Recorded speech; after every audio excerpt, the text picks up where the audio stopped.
Menjadi tanah hati yang subur. Aku berdoa setiap kami umat-umat-Mu yang mendengar firman-Mu, kami menikmati jamaah dan lawatan Tuhan. Kami menikmati setiap apa yang menjadi kehendak-Mu atas kami. Urapi hamba-Mu, urapi kami semua. Di dalam nama Yesus kami siap untuk belajar firman Tuhan. Mari sama-sama kita katakan amin, amin. Silakan duduk Bapak Ibu Saudara. Selamat pagi, shalom. Lebih antusias, shalom. Saya percaya seberapa banyak kita yang boleh hadir pada pagi hari ini, semua adalah anugerah Tuhan. Amin. Dan saya tahu anugerahnya, berkat dan cinta kasihnya selalu melimpah bagi kita. Boleh walaupun dengan menggunakan masker, katakan sebelah kanan kiri depan belakang saudara, Tuhan Yesus mengasihimu. Amin. Saya percaya bukan berarti ketika hari ini kita masih sedang bergumul dengan masalah, bukan berarti ketika hari ini kita masih memiliki beban hidup, bukan berarti Tuhan tidak peduli. Justru di dalam segala proses yang kita alami, mungkin saja Tuhan sedang melatih, Tuhan sedang menguji untuk kita tampil sebagai pribadi yang murni dan tulus di hadapan Tuhan. Amin.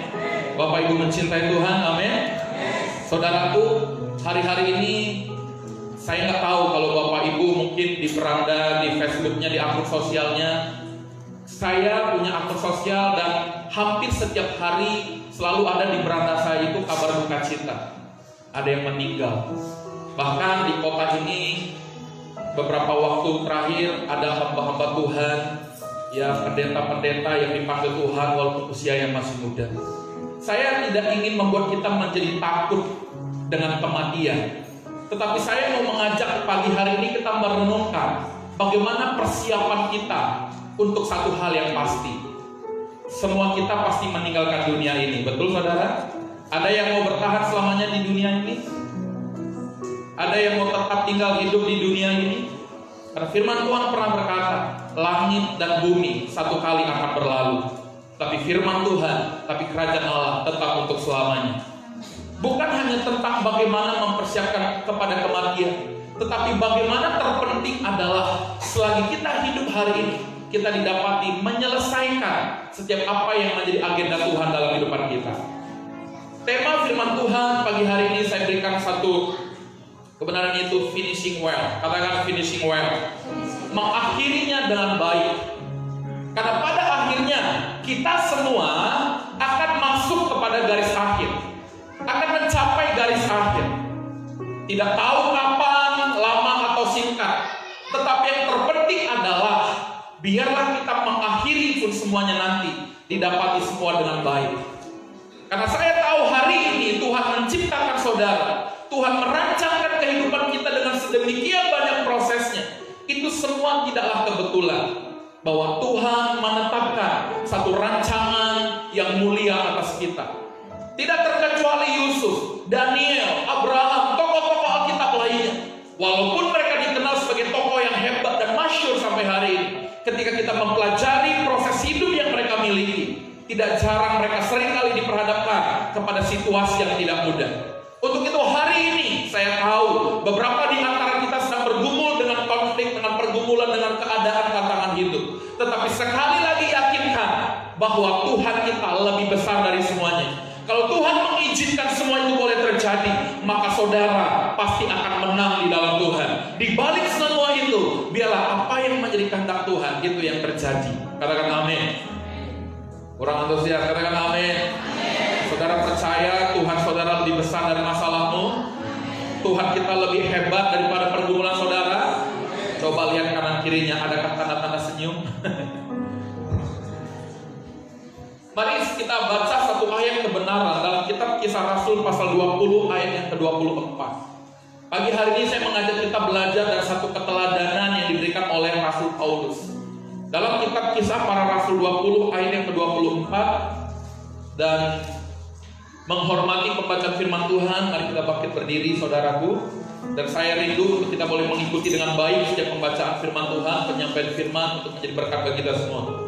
Kisah Rasul 20 ayat 24 dengan antusias kita baca 2-3. Tetapi aku tidak menghiraukan nyawaku sedikit pun, asal saja aku dapat mencapai garis akhir dan menyelesaikan pelayanan yang ditugaskan oleh Tuhan Yesus kepadaku untuk memberi kesaksian tentang Injil kasih karunia Allah. Katakan amin.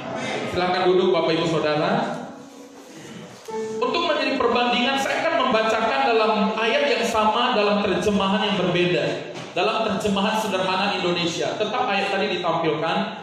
Saya akan baca dalam terjemahan yang berbeda.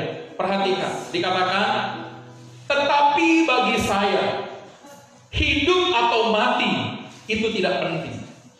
Yang setuju katakan amin. Paulus berkata, hidup dan mati itu gak penting. Saya hanya berpikir untuk berjuang sampai garis terakhir dan menyelesaikan tugas yang Tuhan Yesus sudah percayakan kepada saya, yaitu untuk memberitakan kabar baik tentang kebaikan hati Allah. Katakan amin. Pagi hari ini saya ingin menyampaikan ada 3 poin penting. Hal-hal apa yang dapat kita pelajari dari ayat ini lewat Rasul Paulus. Karena waktu yang terbatas, perhatikan baik. Yang pertama, Paulus sangat mengerti. Katakan sangat mengerti. Dan saya berdoa untuk Bapak Ibu juga mendapat pengertian yang sama. Paulus sangat mengerti hal apa yang penting untuk dikejar dan hal apa yang akan satu kali ditinggalkan. Ayat ini bukanlah ayat kefrustrasian. Ayat ini bukanlah ayat keputusasaan dari seorang Paulus. Tetapi lewat perjalanan yang panjang, lewat pengalaman spiritual yang dimiliki oleh Paulus, sampai kepada satu pengertian. Paulus tahu apa itu yang terpenting dalam hidupnya, dan apa yang hal-hal remeh yang biasa yang juga satu kali akan ditinggalkan, yaitu tentang hidup yang kekal dengan hidup yang ada di dunia. Sampai kemudian Paulus berkata, aku tidak menghiraukan sedikit pun akan nyawaku. Bapak Ibu Saudara, hari ini ketika kita mengevaluasi kehidupan kita, apa yang kita kejar saat ini? Apa yang kita menjadikan prioritas terpenting dalam hidupan kita? Ketika Paulus berkata bahwa bagiku hidup dan mati itu gak penting, yang terpenting bagiku adalah menyelesaikan apa yang Tuhan suruh aku kerjakan. Hari ini adakah kita fokus, adakah kita mengerti akan apa yang terpenting untuk kita kejar? Saudara, hidup di dunia ini bukan hidup untuk hal-hal lahiriah semata, tapi kau hidup untuk penggenapan rencana Tuhan. Dari sekian miliar manusia di bumi, pernahkah kita bertanya, kenapa Tuhan memilih aku? Dalam kitab Yohanes pernah dituliskan, bukan kamu yang memilih aku, tapi aku yang memilih kamu. Terkait kata memilih, sering kali, dan bukan sering, memang biasanya, kalau kita disuruh memilih, pasti kita memilih yang terbaik. Bapak Ibu kalau disuruh memilih rumah tipe 36 dengan rumah tipe yang lebih besar, kita akan pasti pilih yang lebih besar. Pilih mobil yang kecil dengan mobil yang besar, pasti pilih yang besar. Selalu ada ukuran yang terbaik yang kita pilih. Bisakah kita sadar kalau hari ini Tuhan memilih saudara, Tuhan memilih hidupmu? Dapatkah kita mengerti dan menyadari mungkin kita tidaklah lebih baik dari orang di sana, tapi itu menunjukkan anugerah Tuhan atas kita. Yang ngerti bilang amin. Saya berharap saudara tidak pasif, hanya diam dengan pikiran melayang-layang. Mari, kita sudah ada di garis akhir, sudah di waktu terakhir. Manfaatkan kesempatan yang ada untuk membangkitkan roh Tuhan dalam hidup. Amin. Ketika Tuhan memilih saya dan saudara, bukan berarti pilihan itu tanpa satu maksud. Ketika Tuhan menciptakan langit dan bumi dalam minggu penciptaan, dengan sistematis Tuhan membentuk semuanya. Kita dapat belajar dari bagaimana Tuhan menciptakan alam semesta, bagaimana rancangan Tuhan begitu tersusun rapi. Kenapa Ia menciptakan manusia di hari yang ke-6, hari yang terakhir? Kenapa bukan di hari yang pertama atau hari kedua? Karena Tuhan ingin persiapkan semuanya. Tuhan ingin jadikan semuanya, supaya ketika manusia diciptakan, manusia tinggal mengelolanya. Dan kenapa Yesus kemudian mau datang ke dunia untuk menebus, mati bagi kita, untuk menghapus dosa kita? Karena Tuhan tahu ada rencana agenda Tuhan atas hidup manusia yang harus diselesaikan. Dan hari ini bisakah kita menyadari kalau kita masih hidup hari ini, biarlah kita hidup untuk menyelesaikan agenda Tuhan. Apa itu agenda Tuhan? Agenda Tuhan tidak pernah bergeser dari menyatakan kemuliaannya bagi banyak orang, sehingga ada banyak orang, ada banyak jiwa boleh mengenal Tuhan lewat hidup saudara. Amin. Pujian kita di awal berkata, aku ingin mengenal Tuhan. Aku ingin mengenal Tuhan. Bapak Ibu rindu hari-hari ini untuk kau mengenal Tuhan lebih lagi. Dengar baik, pengenalan akan Tuhan itu menentukan bagaimana kau kuat menghadapi segala dinamika kehidupan. Pengenalan akan Tuhan itu membuat engkau akan mampu dan kuat menghadapi segala proses yang ada. Dan Paulus memiliki pengenalan akan Dia lebih dari yang semua selama ini Ia miliki, sehingga ia berkata, nyawaku enggak penting. Teramat penting adalah aku bisa mengerjakan apa yang Yesus kerjakan bagiku. Saudara berdoa, dan kau mungkin pernah mengerti apa yang menjadi kehendak Tuhan dalam hidup. mana terlebih penting, persoalanmu atau kehendak Tuhan dalam hidupmu? Jemaat yang mengenal Tuhan, jemaat yang mengerti akan apa yang menjadi kehendak Tuhan, menjadi jemaat yang tahu mana yang harus diprioritaskan dan tidak. Saudara, dalam kita mengikut Tuhan, dalam kita beribadah kepada Tuhan, cara kita beribadah kepada Tuhan, dan bagaimana setelah kita beribadah kepada Tuhan, sesungguhnya di situ kau dapat melihat apa yang menjadi prioritasmu saat ini. Karena ada orang beribadah untuk minta Tuhan menyelesaikan masalah, tapi ada orang datang beribadah untuk berkata, Tuhan, apa yang kau mau aku lakukan bagimu. Bukan berarti nggak ada masalah, bukan berarti nggak ada pergumulan, tapi mereka tahu selama mereka lekat dengan Tuhan, masalah, pergumulan, semua akan selesai di tangan Tuhan. Mari kita buka satu ayat kebenaran dalam kitab Matius pasal 13 ayat 44 sampai 46.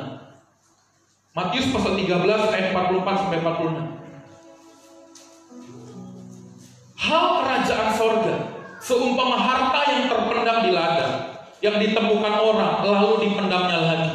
Oleh sebab sukacitanya, pergilah ia menjual seluruh miliknya, lalu membeli ladang itu. Demikian pula hal kerajaan sorga seumpama seorang pedagang yang mencari mutiara yang indah. Setelah ditemukannya mutiara yang sangat berharga, ia pun pergi menjual seluruh miliknya, lalu membeli mutiara itu. Yang mengerti katakan amin. Kerajaan sorga adalah sebagaimana seperti orang yang menemukan harta di satu ladang. Oleh karena dia ngerti, oleh karena dia tahu betapa mulia, berharga dan bernilai apa yang dia lihat, dia kemudian melepas dan menjual seluruh kepunyaannya demi dia mendapatkan apa yang dia temukan.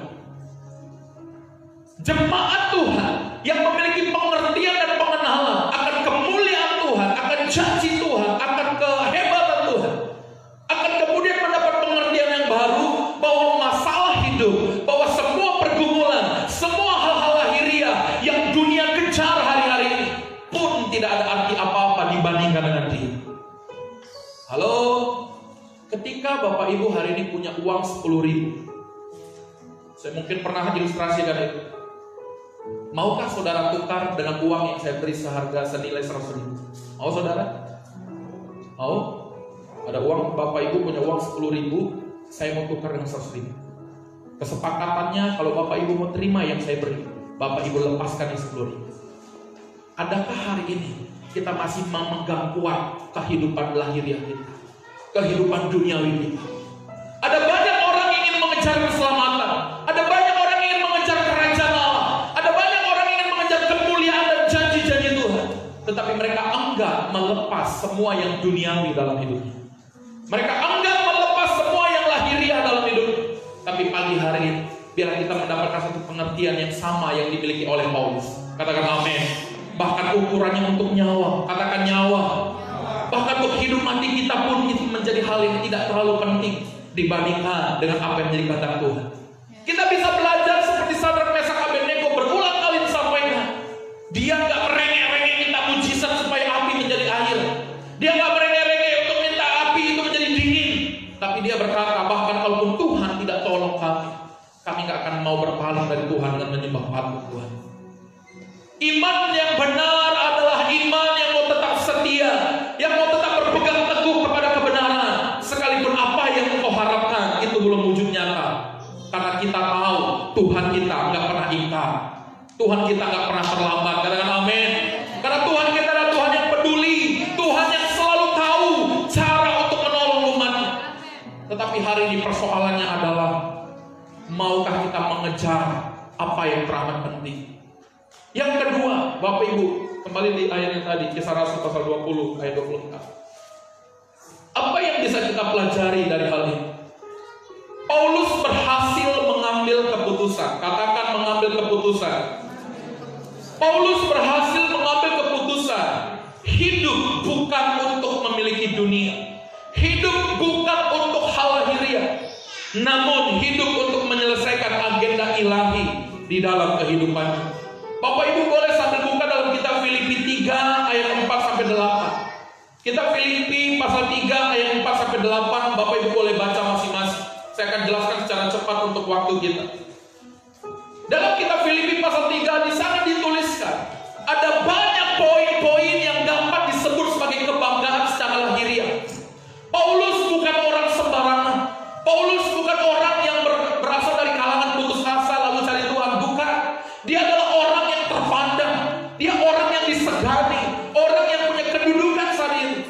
Tapi perhatikan baik. Bapak Ibu boleh baca mulai dari ayat 4. Tetapi kemudian dikatakan ayat 7. Apa yang dahulu keuntungan bagiku, sekarang kuanggap rugi karena Kristus. Malahan semuanya, segala sesuatu kuanggap rugi karena pengenalan akan Kristus lebih mulia daripada semuanya. Dan pada akhirnya Paulus melepas semuanya. Dia mengambil keputusan untuk melepas dunia demi mendapatkan yang ilahi. Bukankah seringkali justru kita yang disebut sebagai anak-anak Tuhan hanya karena hal yang duniawi justru melepas yang ilahi? Hanya karena hal yang remeh-temeh, hanya karena hal yang lahiriah, hanya karena hal yang sederhana, engkau rela melepas keintimanmu dengan Tuhan selamanya. Bapak Ibu jemaat Tuhan, ini bukan tentang saya sudah lebih baik dari saudara, tapi ini tentang saya mau mengajak kita. Ketika kita akan mencapai garis akhir, kita didapati berkenan di hadapan Dia. Amin. Karena yang Tuhan cari, dengar baik, yang Tuhan cari bukan orang hebat di ukuran dunia, bahkan bukan orang hebat di ukuran gereja. Ada banyak orang-orang mungkin di kalangan gerejawi dikenal punya kedudukan hebat, tapi bukan itu yang Tuhan cari. Yang Tuhan cari adalah yang berhasil mengambil keputusan, rela melepas semuanya demi dia mendapatkan apa yang menjadi kehendak Tuhan. Saya tidak bermaksud saudara hari ini kemudian tiba-tiba lepas pekerjaan, engkau kemudian tinggalkan rumah tanggamu dengan dalih itu semua hal lahiriah duniawi, engkau semua tiba-tiba uangnya dibakar. Bukan itu saudara. Yang dimaksud adalah kecintaanmu, prioritasmu beralih dari hal yang lahiriah kepada hal yang ilahi. Demi engkau memiliki hubungan yang lekat dengan Tuhan, demi engkau tetap menjaga hati yang terhubung dengan Tuhan, demi kita untuk melihat apa yang menjadi kehendak Tuhan digenapi atas kita. Sekalipun engkau digesek, sekalipun engkau dikecewakan, sekalipun engkau mungkin dihianati, sekalipun engkau mungkin dianggap sesuatu yang hina, engkau tidak membuat itu menjadi alasan untuk kau renggang dengan Tuhan. Amin. Bapak Ibu Saudara, percayalah, hidupmu berharga bukan karena uang. Hidupmu berharga bukan karena jabatanmu. Artinya apa? Tuhan gak tanya kau punya uang atau enggak hari ini. Tuhan gak tanya kau punya jabatan enggak hari ini. Yang Tuhan tanya adalah, adakah kau masih menjadikan Dia pusat atas segala-galanya? Yang saya doa jemaat Tuhan di tempat ini menjadi jemaat yang dalam tanda petik rela untuk hilang segalanya demi kau mendapatkan Dia sang pribadi yang ajaib. Tapi faktanya hari-hari ini begitu mudahnya kita membelakangi Tuhan hanya karena hal lahiriah kita mungkin terganggu. Tapi katakan, hari ini aku berubah. Sama-sama 2, 3. Sekali lagi, hari ini aku diubahkan. 2, 3. Seorang Paulus berhasil memberikan keteladanan. Dia orang yang sangat-sangat terkenal saat itu. Tetapi seketika dia meninggalkan semua. Yang kedua, yang ketiga, apa yang kita pelajari Bapak Ibu? Paulus berhasil menunjukkan keteladanan dalam totalitas.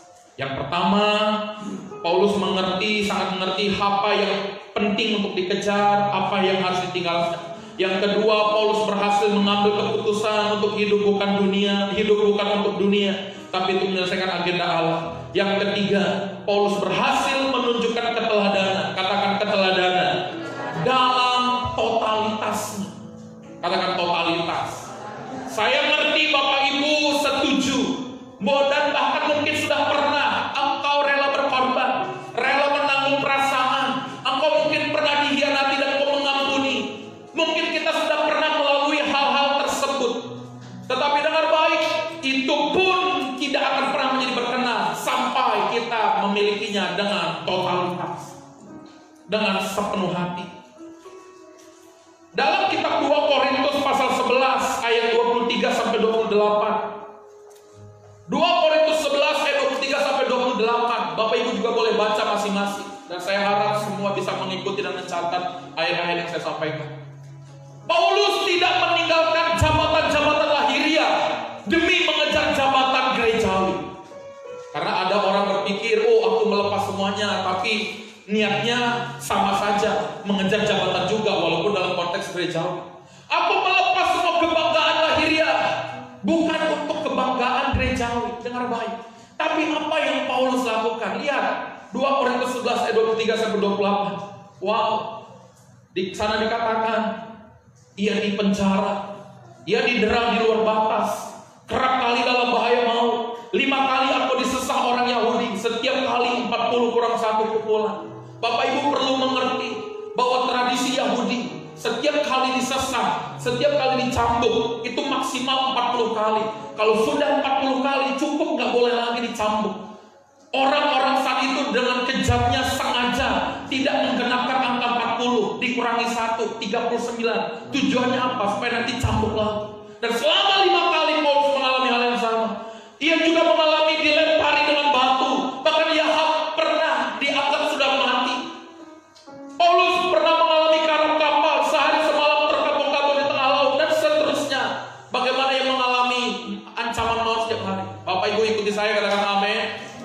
Saya sedang mengajak dan melatih kita untuk tidak memiliki mental yang cengeng, otot-otot rohani yang kendor. Kita tidak menjadi pribadi yang mudah rapuh, tapi kita menjadi pribadi yang teguh, oleh karena kita tahu apa yang menjadi tujuan hidup kita. Paulus berhasil memberikan teladan dalam totalitasnya. Sekalipun aku harus menanggung bahaya, aku tetap setia. Totalitas apa yang kita sudah tunjukkan. Jangan sampai satu hari ini kita bernyala-nyala, tetapi besok iblis hanya tinggal kasih 1 ujian, kita kendor lagi. Karena totalitas itu bicara sepenuh hati. Saya temukan dalam satu ayat dalam kitab Bilangan. Ini kita baca sama-sama. Kitab Bilangan pasal 32 ayat 11 dan 12. Kitab Bilangan pasal 32 ayat 11 dan 12. Bahwasanya orang-orang yang telah berjalan dari Mesir, yang berumur 20 tahun ke atas, kita baca sama-sama 23, tidak akan melihat negeri yang menjanjikan dengan bersumpah kepada Abraham, Ishak dan Yakub. Kenapa? Karena mereka tidak mengikut aku dengan sepenuh hati. Sepenuh hati itulah totalitas. Sepenuh hati itu 100%. Sepenuh hati itu tidak ada kompromi dengan yang lain. Katakan amin. Ayat berikutnya, kecuali Kaleb bin Yefune, orang Kenas itu, dan Yosua bin Nun, sebab keduanya mengikut Tuhan dengan Paulus, Yosua, Kaleb berhasil menunjukkan keteladanan dalam hal totalitas mengikut Tuhan, sepenuh hati mengikut Tuhan. Dan orang-orang demikianlah yang berhak masuk kepada tanah perjanjian.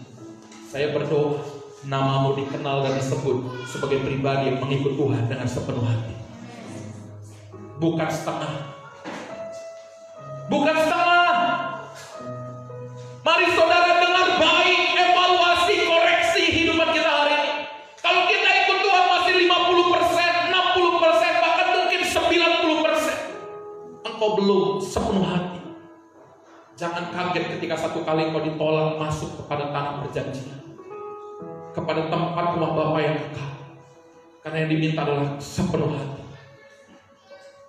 Maukah engkau untuk totalitas di hadapan Tuhan? Bagaimana aku sepenuh hati dan apa yang aku bisa lakukan untuk aku sepenuh hati? Dengar baik. Ayat ini bukan kemudian langsung kita berpikir gini, mana mungkin aku bisa sempurna. Buang kalimat-kalimat itu. Mana bisa namanya manusia hidup di dunia yang masih hidup dalam dosa. Dengar baik, saya katakan buang kalimat itu. Karena kalimat itu hanya menjadi jebakan bagimu. Kalimat itu hanya menjadi celah bagimu. Kalau Tuhan minta untuk kau sepenuh hati, kalau Tuhan minta untuk kau hidup sempurna di hadapan Tuhan, bagianmu adalah kejar kesempurnaan itu dan beri segenap hatimu. Selebihnya Roh Kudus yang akan mampukan kita. Lalu apa yang aku harus lakukan? Atau bagaimana aku tahu aku sudah sepenuh hati atau belum? Dengar baik. Ini indikator untuk kau tes atau untuk kau cek aku sudah sepenuh hati atau belum mengikut Tuhan. Kalau saja hari ini Tuhan ambil apapun yang engkau sayang, maukah engkau tetap cinta dan bergelora dengan Dia? Bisakah kita seperti Ayub? Anak-anaknya diambil, hartanya diambil, penyakit semua yang ia terima, tapi ia berkata semua dari Tuhan dan kembali kepada Tuhan. Terpujilah nama Tuhan. Halo, bukankah kita, maaf, saya bukannya menghakimi, saya bukannya coba menyinggung, tapi kalau ada yang tersinggung, puji Tuhan, masih ada kesempatan untuk berubah.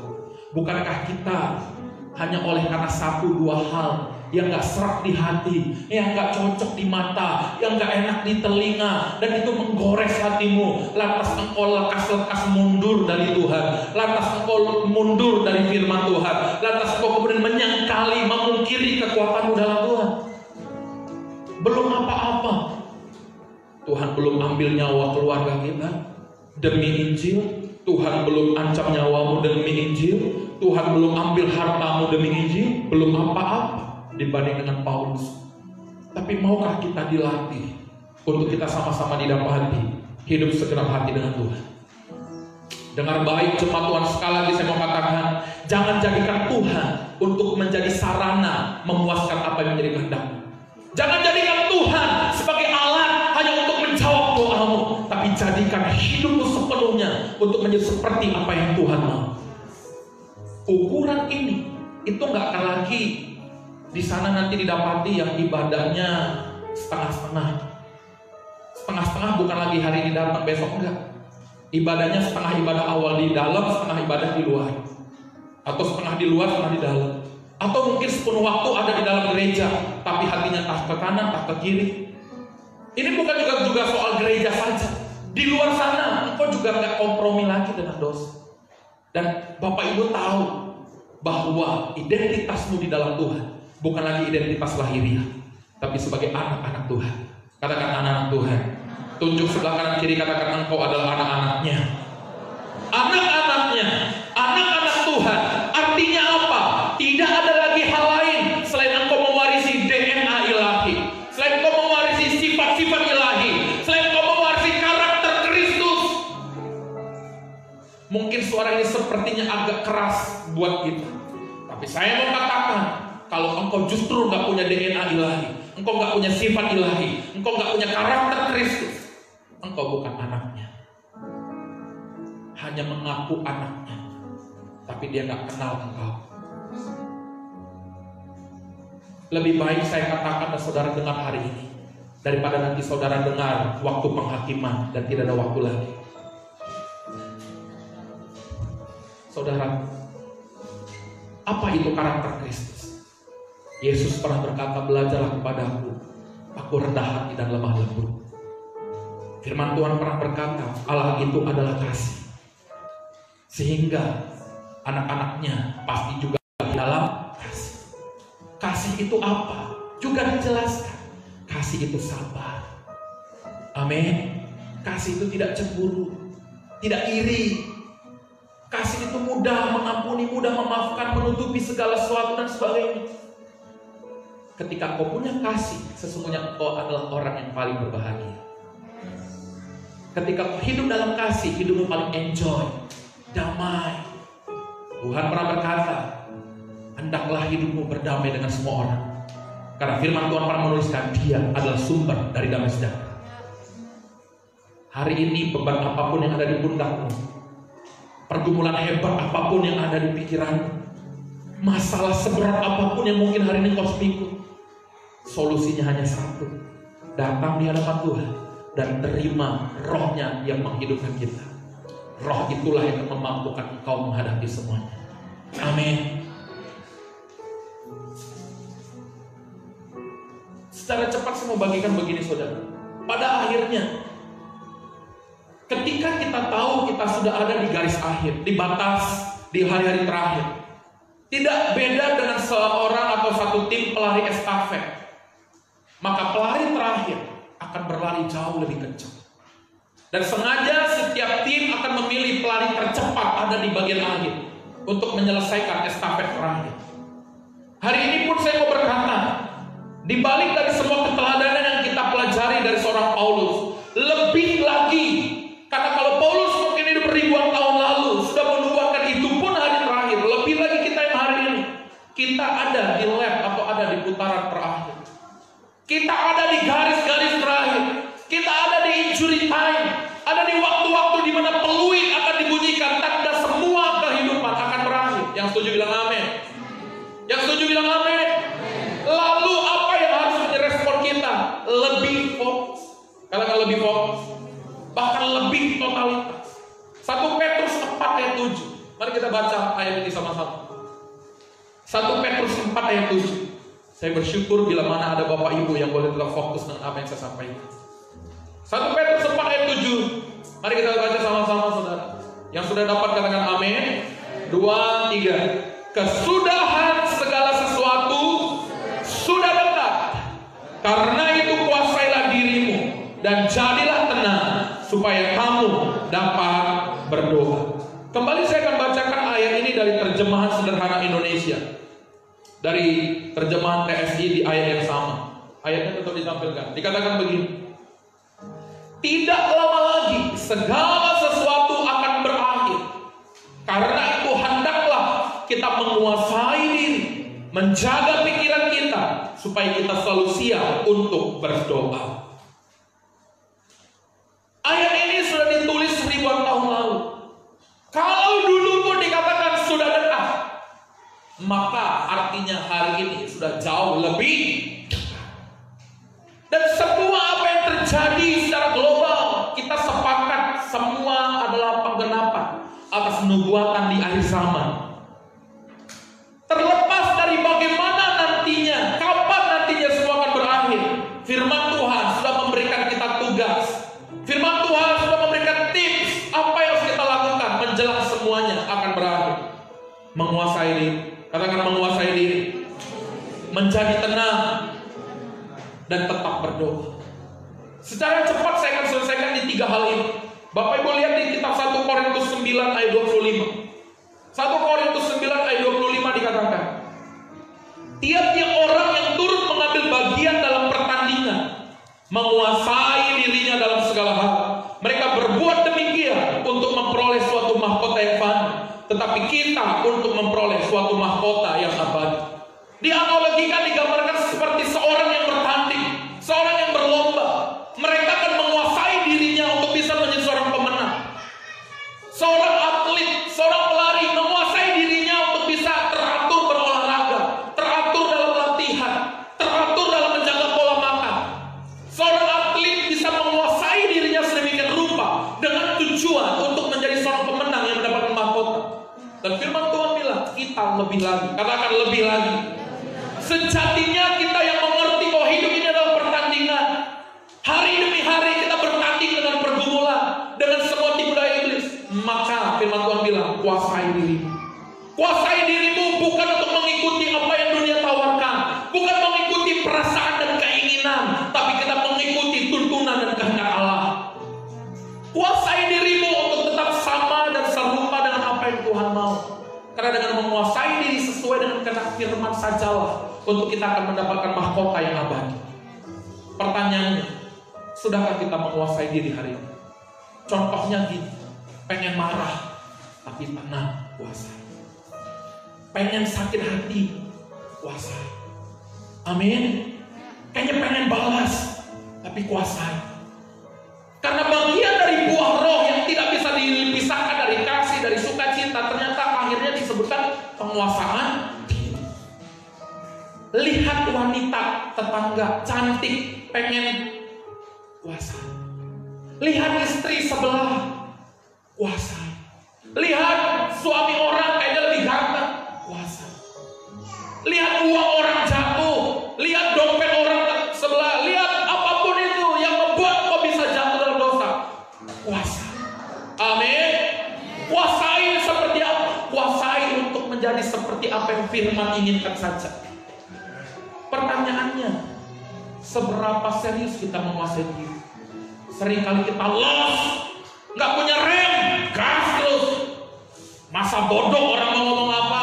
Masa bodoh firman Tuhan mau ngomong apa? Dia nggak tahu perasaanku.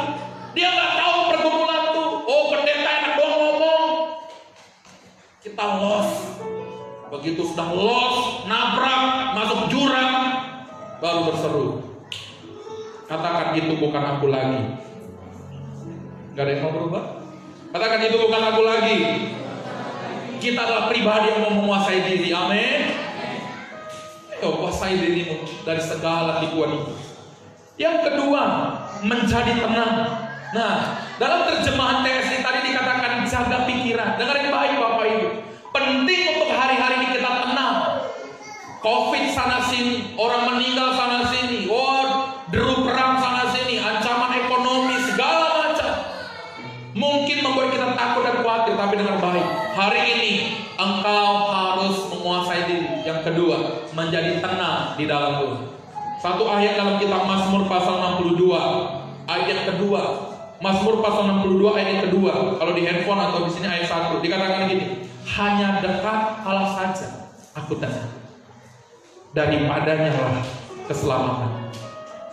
Boleh saya tanya, berapa banyak Bapak Ibu yang hari ini engkau menikmati ketenangan di dalam Tuhan? Berapa banyak kita yang sungguh tenang bersama dengan Tuhan? Hanya sedikit yang angkat tangan. Mungkin ada di antara kita yang hari ini udah mulai panik, yang udah mulai takut, khawatir.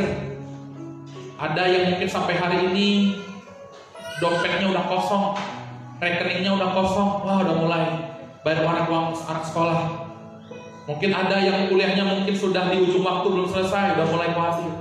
Ada yang mungkin usianya udah banyak, belum ada pendamping, udah mulai khawatir. Ada yang mungkin pekerjaannya udah mulai terancam bangkrut, resesi, udah mulai khawatir. Tapi bisakah kita berkata, biarlah dekat Allahku, aku tenang.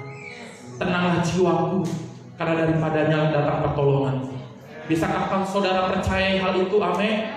Bisakah saudara bangun satu dasar keyakinan yang kokoh bahwa hidupmu hanya ditentukan oleh apa yang menjadi firman Tuhan. Hidupmu hanya ditentukan hanya apa yang menjadi anugerah Tuhan. Mataku melihat resesi, mataku melihat ancaman, telingaku mendengar hal-hal yang mengkhawatirkan, tapi manusia rohku yang terpaut dengan Tuhan meyakinkan aku untuk tetap tenang sekalipun aku sedang ada di badai kehidupan. Amin. Caranya gimana? Di terjemahan lain katakan jaga pikiran. Dalam kitab Filipi pasal 4 ayat yang ke-8 dan 9, Bapak Ibu boleh catat di sana. Bagaimana untuk aku bisa tenang? Dijawab dalam ayat ini. Apa yang manis, apa yang suci, apa yang mulia, apa yang baik, apa yang benar, itu yang kita pikirkan dan perkatakan. Amin.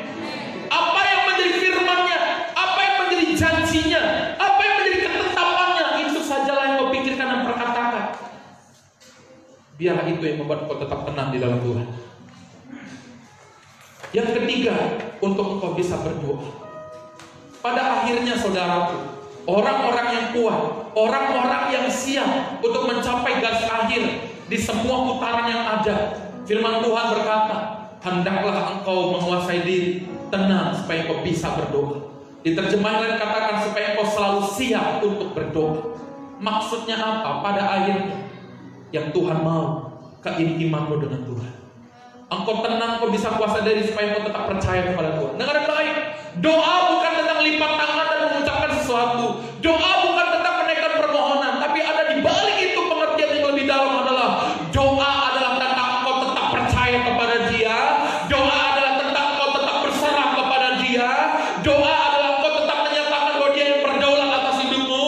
Doa adalah engkau tetap berkata bahwa di balik semua keadaan yang ada di dunia, Dia tetap Allah yang berkuasa dan berdaulat. Pada akhirnya Tuhan mau engkau tetap menjadi seorang yang selalu berdoa. Amin. Suami, istri, anak-anak di rumah, tetaplah engkau bangun kehidupan yang intim dalam doa.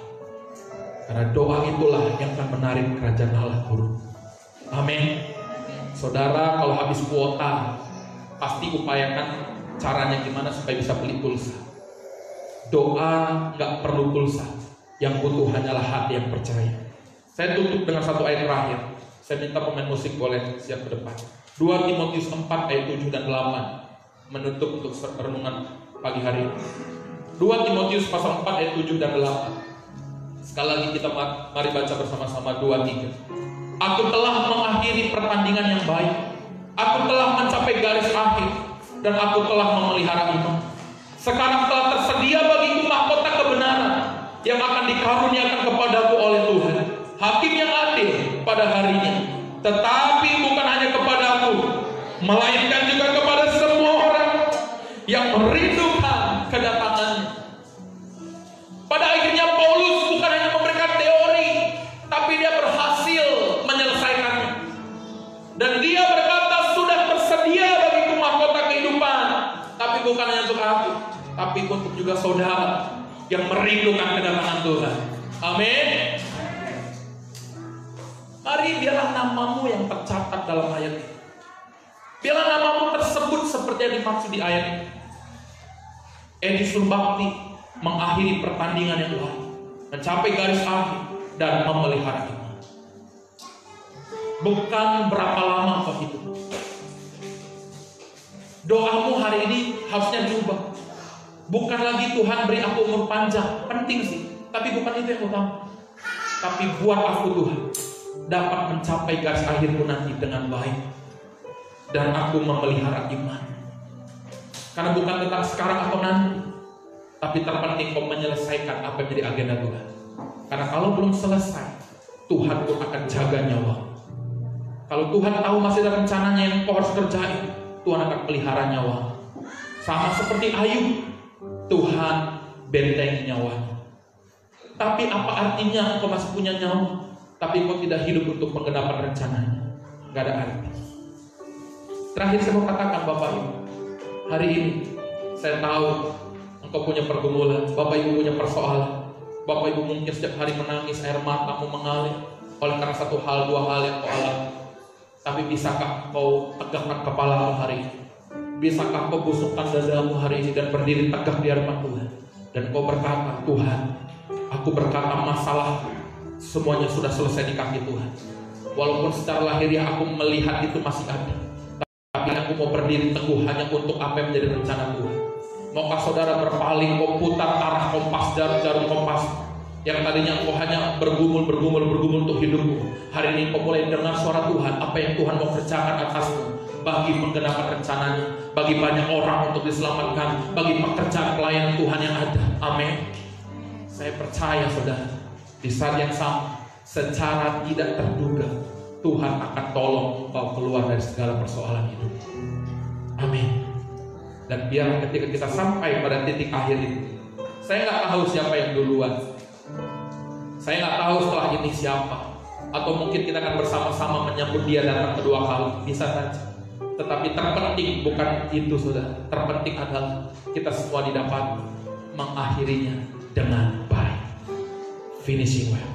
Karena yang penting di sini bukan apa yang kau kerjakan dahulu, tapi apa yang kau kerjakan hari ini. Apapun yang pernah kita buat menyakiti Tuhan, bersyukur kalau hari ini kita masih bisa dengar suara Tuhan. Tinggalkan itu dan berjalanlah dengan Tuhan. Mari kita bangkit berdiri.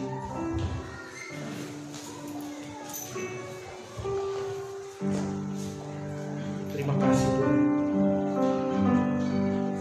Yang terutama di dalam hidup ini, meninggikan nama Yesus. Yang terutama di dalam hidup ini, memuliakan nama-Nya. Yang terutama, yang terutama di dalam hidup ini, meninggikan nama Yesus. Yang terutama di dalam hidup ini, memuliakan nama-Nya. Haleluya, haleluya. Saya mencintai Yesus. Haleluya, haleluya. Saya mencintai Yesus. semua nanti kita akan tinggalkan. Apa yang ada di dunia ini semua kita akan tinggalkan. Jangan buat hatimu hancur untuk hanya hal-hal yang ditinggalkan. Jangan buat hatimu kalah. Jangan biarkan hatimu sedih, galau hanya untuk semua hal yang akan kita tinggalkan.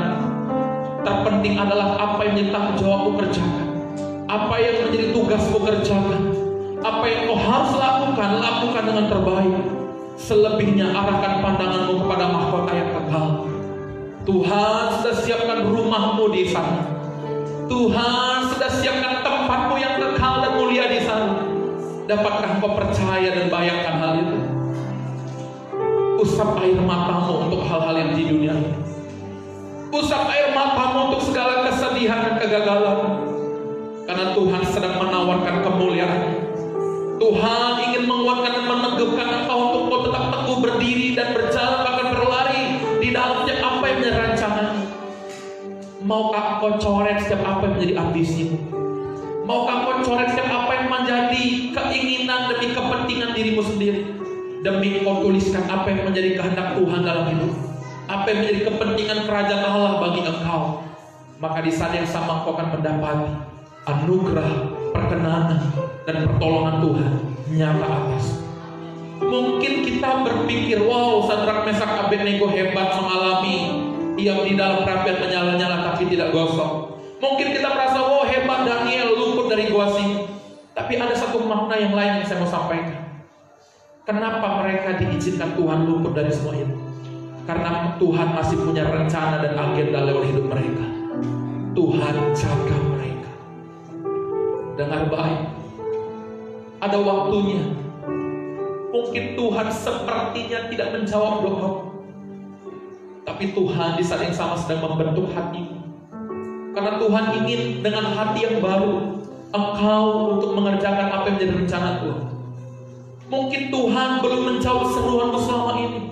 Mungkin ketika kau mendapatkan apa yang kau serukan, itu berpotensi untuk membuat kau hidup bukan untuk dia, tapi hidup untuk dirimu sendiri. Kesimpulannya adalah apa yang dilakukan Tuhan itu yang terbaik atas. Apa yang diizinkan Tuhan semua mendatangkan kebaikan atas. Percayakah kau akan hal itu? Mari kita nyanyikan sekali pujian ini sebagai pernyataan iman kita di hadapan Tuhan. Haleluya, haleluya. Terima kasih Tuhan. Yang terutama di dalam hidup ini meninggikan nama Yesus. Yang terutama di dalam hidup ini memuliakan namanya. Haleluya, haleluya. Saya mencintai Yesus. Haleluya, haleluya. Oh, haleluya. Cinta,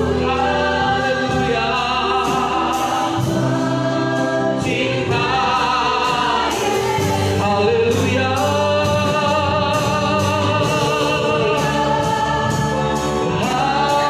Haleluya.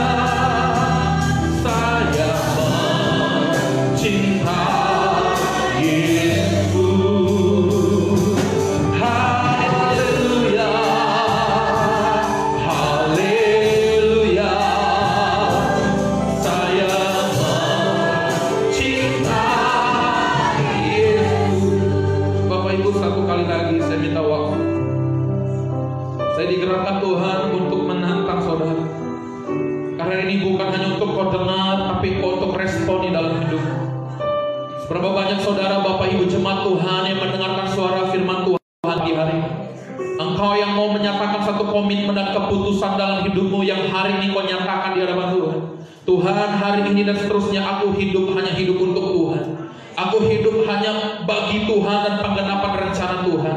Aku mau hidup dengan segenap hati, dengan totalitas untuk Tuhan. Bapak Ibu yang mau berkata, aku tidak lagi izinkan semua persoalan, semua dinamika kehidupan lahiriah di dunia ini membuat aku undur lagi dari Tuhan, membuat aku berpaling dari Tuhan, membuat aku mengingkari firman-Mu dalam hidupanku.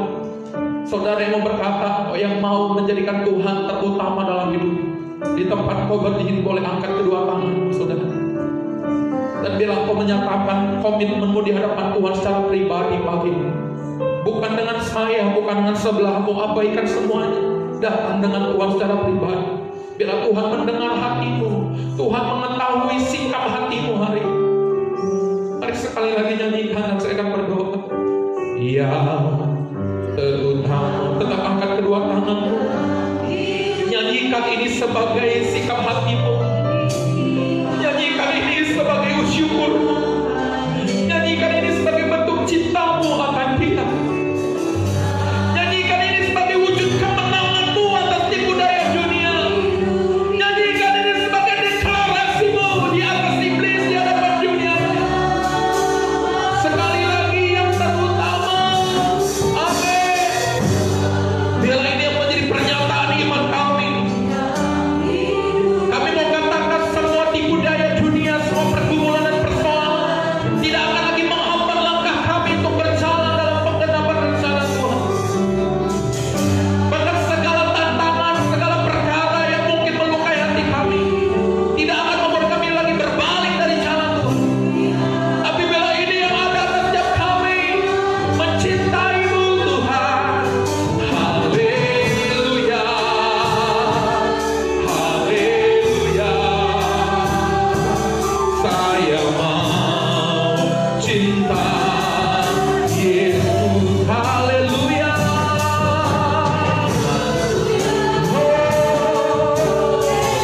Amin. Kami angkat kedua tangan kami. Kami serukan di hadapan Bapa.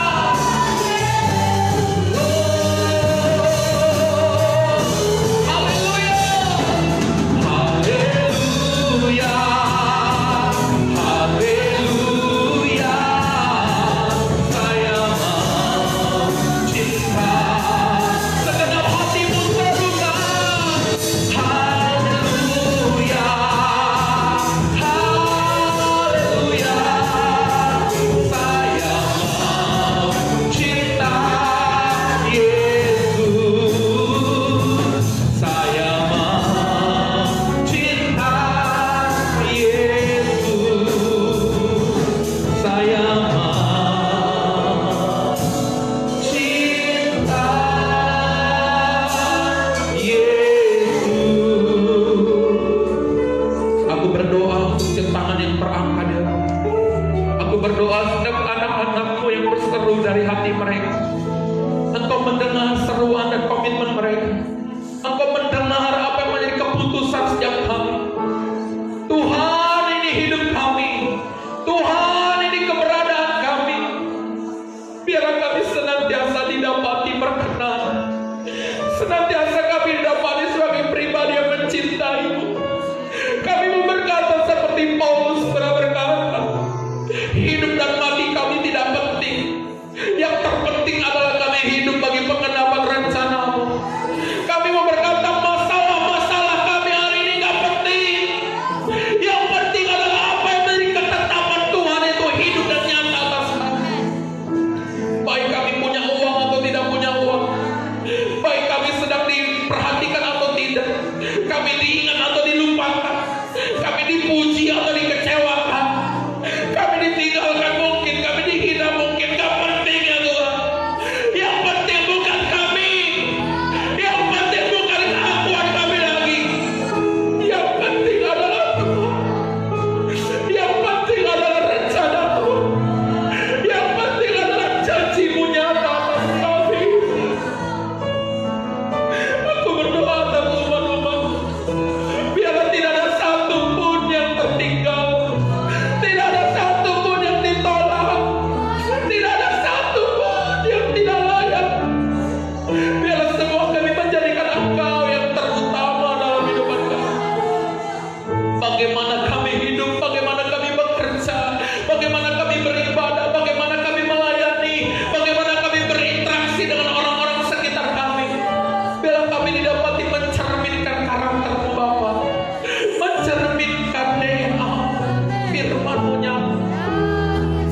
sebagai hamba Tuhan aku berkata, bangkitlah, tegakkanlah dirimu di hadapan Tuhan.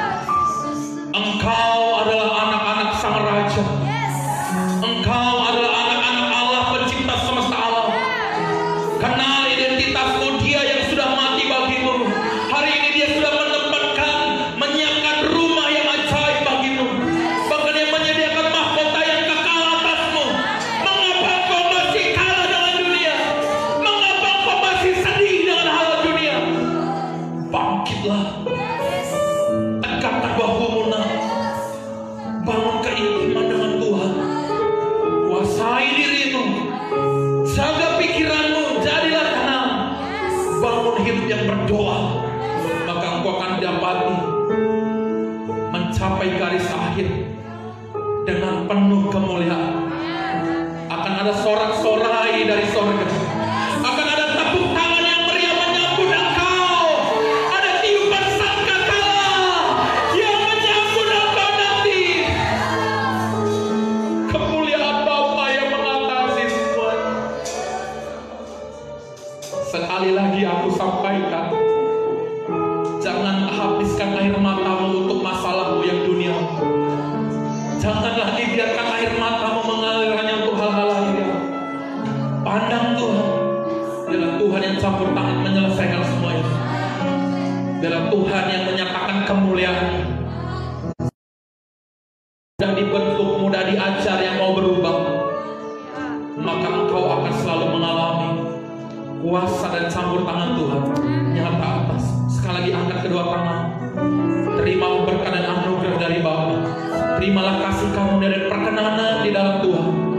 Bahkan damai sejahtera dan cintanya yang ajaib yang Roh Kudus buat atas.